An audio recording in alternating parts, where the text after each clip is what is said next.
What's going on, YouTube? JT's Reborn here, and welcome back to another edition of my DC comic book review. So, if you saw the last video, which was my review on Teen Titans issue number 6, now we're going to be talking about Teen Titans issue number 7, The Rise of Aqualad Part 2. So this is the final part of a quick 2-issue story arc. I mean, this is like so fast, you blink and you're done type story arc, because like right after this, they would go into a storyline called The Lazarus Contract, and I believe after that storyline, Black Manta shows up. We had something with that. Then we had Return to Kid Flash. Again, with the Rebirth Teen Titans at the start of it, their story arcs, like the first one was a really good, like, was it 5-6 issue story arc to start things out. But then after that, it's like they had to hurry up and rush to like kind of add Jackson Hyde to the team.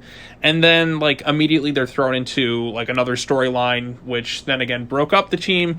And then again, like this team really kind of needed more time to shine because they had like 6 issues setting them up to become like a full-fledged team. And now they're already starting to add another new member, and it's kind of rushed a bit, but we'll go ahead and talk about it. So this one was written by Benjamin Percy. The art style itself is quite good. I really like the art style by Fam. I think that's how you pronounce their name. But anyways, it's basically the Teen Titans facing off against King Shark. So at the end of the last issue, around that time, you know that they were facing off against King Shark, then he escaped, then Jackson Hyde decided to go find the Titans Tower. Or actually, they were about to fight King Shark, excuse me, and Jackson Hyde was going to fight him off, but they try to fight, but it really, like, he ultimately escapes. And then, as you can see here, Robin is really pissed off about this. We find that King Shark has been kidnapping prisoners and genetically modifying them to become, like, shark people, I guess, to, with abilities and stuff. But anyway, so Damian is really kind of pissed off here. He's like, this is your reminder that I'm in charge, and if you train and study as I've asked, then we can all act as one precise weapon, or maybe, but Starfire disagrees with him. It's kind of funny just seeing him like chew everybody out, including Starfire, who is clearly much older than him. I do kind of feel like Starfire makes more sense at this point to kind of be the leader rather than the youngest person kind of bossing everybody around, because again, kind of at the end of the last issue, it seemed like, okay, we're friends, we can work as a unit, but immediately they kind of regress him a bit to be kind of a bossy jerk.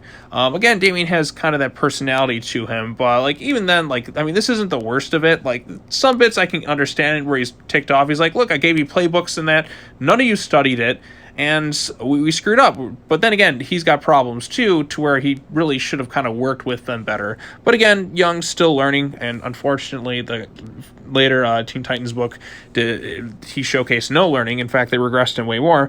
I'm the mouth, you're the ears, that's the conversation. So he's basically acting like Batman in this situation. He basically is mini Batman here with the way he's acting.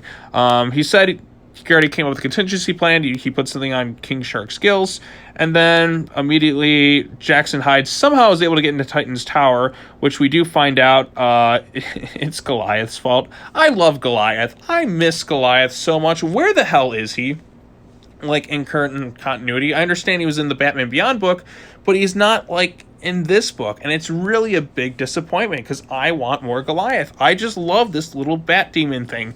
He's adorable, and even Damian's like stupid bat, but like Goliath's adorable. I'm so glad he's a part of this team, but the fact that he wasn't in like the follow-up team still kind of irritates me.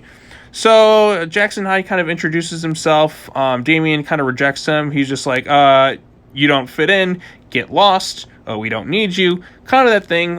So then the team immediately goes to where King Shark is at, and they go off to fight him, but Damian tells, Jackson Hyde, no, we don't need you here. And then the Titans go, and they go to face off against King Shark. The artwork here is quite nice. We do this together. Again, they're fighting Kid Shark here. Kid Flash gets hurt. Raven comes to save him. She kind of picks him up like this. And then this moment right here was kind of the first, like, teases that they're going to kind of get together in this book, which to me was one of kind of, like, the weaker aspects of this book. I think pretty much most people agreed that the romantic plot between Kid Flash and Raven didn't really kind of go anywhere. It definitely felt like, okay, we got to shove this thing in here right away. It didn't really naturally build. There wasn't like a strong foundation in friendship right away or anything kind of like that. Not that everything needs to have that. Like some people can just kind of like each other instantly and then become something. But this was one thing that I think most people generally didn't dislike. And going based on like the time frame of this thing, like because this came out in 2017, so I think this was after both Justice League vs. Teen Titans and the Judas Contract came out. So there was people who kind of wanted Raven with Damian, and then you had the fans who wanted her with Beast Boy. So when they kind of threw in like Wallace West in here, like nobody really seemed to gravitate towards it. And again, like they only, like in this run, they kind of are together like at the very last issue of the Percy run, then they're immediately broken up with, and then Kid Flash kind of goes for somebody else. I don't know, it was just kind of dumb. But anyway, so Starfire is just like doing her thing. They're all kind of working together to save people, and they're working out pretty well as a team. They're very cohesive as a unit. They're working well. Again, they still have their gripes and issues here and there, but they are ultimately working hard together, and they ultimately kind of stop the bad guys here and there. And then Damian goes and chases after Kid Shark. He's kind of trying to tie him up. But then again, like King Shark almost gets to him, but Damian is saved by Aqualad, who then like saves him from King Shark, who by like kind of slicing him in the stomach, but ultimately saving Damian's life and kind of finding out the truth that he can breathe because he's got gills. Because you gotta understand, at this point he doesn't really know who he is. He's never really been to the ocean at this point. He's kind of like super far away, but ultimately he does kind of save Damian's life here, and then finds out he has gills. So it's kind of building on the mystery of who he is. But he kind of finds like, hey, maybe this is where I belong after saving his life. So then Damian goes to talk to him. Aqualad is talking with him, and so Damian kind of gives him a costume and is like, you know what, you don't get too comfortable, but you can stay here for now. So like it's kind of like a tough love thing where he's just like, you know what, all right, you kind of proved me wrong, but I'm not going to admit to that kind of deal. But he's like, okay, we're pretty good here, so you can join the team, but don't get too comfortable. If you kind of screw up, you're out of here. So he's kind of giving him a chance. And then kind of the issue ends right here.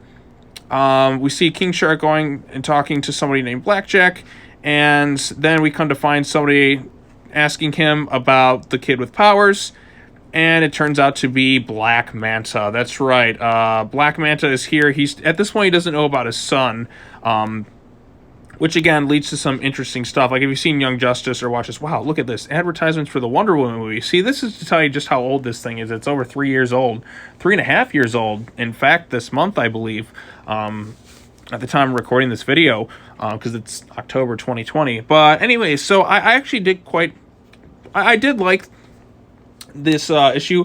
It's not much in the way of story progression, and I do feel like it is kind of really rushed a bit. Like so much stuff is happening. Like Aqualad's already on the team within like 2 issues. Like he just kind of just like immediately was like, okay, you're good to go. Like there wasn't really a long story arc. Again, it feels really rushed. Like the whole thing with King Shark, he just felt like a character thrown in there just so they can have an excuse to kind of throw Aqualad in there, which again, you kind of need to have like a sea-powered like creature to kind of showcase his abilities, I think. So like King Shark just kind of fit the bill. But again, more stuff kind of happens with Aqualad later on when Black Manta shows up. But like immediately after this like really brief story arc, because again it's only like 2 issues, and usually when I like story arcs, like sometimes I like standalone stuff, but I kind of like things to last at least 3 issues, because I feel like 2 issues is really rushed. And again, like I powered through this issue rather quickly upon reading it, and I feel like we could have gotten at least 1 more issue of, you know, Aqualad joining the team, because it felt really rushed. It's like, okay, I don't want you in the team, but then like 3 pages later it's like, okay, you're on the team. So that's kind of my take on it. And again, I think this team, look at how much more cohesively this unit worked. I mean, again, some of them were already familiar with each other, like Beast Boy, Raven, Starfire, but like they're working as a unit. They're a much more efficient team. It's nice to be at Titan's Tower. The colors and everything pops really well. It's a fun little 2-part story arc, but again, it feels really rushed and really not much in the way of plot or big character development or anything like that, but it's a start per se. So again, like no time is wasted. It's go, go, go, go, go. It's paced rather quickly.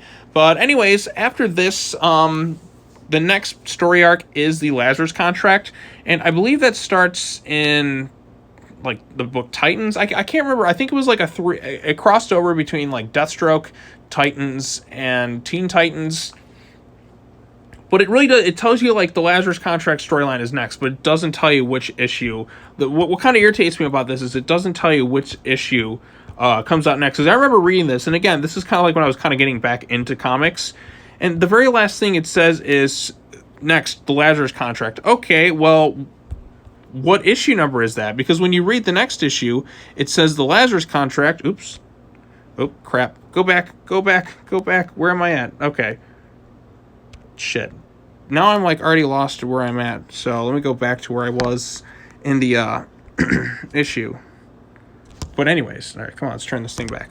But yeah, so like I said, it feels kind of rushed at that point, and it doesn't really tell you where the next book is. Like, it says the next book in the series is issue number 8, but that's like part 2 of the Lazarus Contract. So you don't know where the first issue is. You have to like go to the next book, and then it doesn't tell you. It doesn't tell you which issue to pick up next. Like, hey, the storyline's continued in like Titans issue number this, or Deathstroke issue number this, and that kind of irritated me about it. But yeah, so next time we're going to be covering the Lazarus Contract, I kind of have to go through my Comixology stuff again because I forget where the first issue was. I can't remember if it was Deathstroke or Titans, and then they had like an annual after that. But yeah, that's where we're going to go from here. We'll go ahead and talk about the crossover, which was a nice, fun little one, but I still had some gripes with it. But yeah, anyways, so that's going to wrap it up for issue number 7. What did you all think of it? Let me know your thoughts in the comment section down below. I really appreciate everyone's feedback. Thank you so much for watching this. As always, take care now. Bye-bye then, and I will see you all in the next video. Lazarus Contract. Here we go.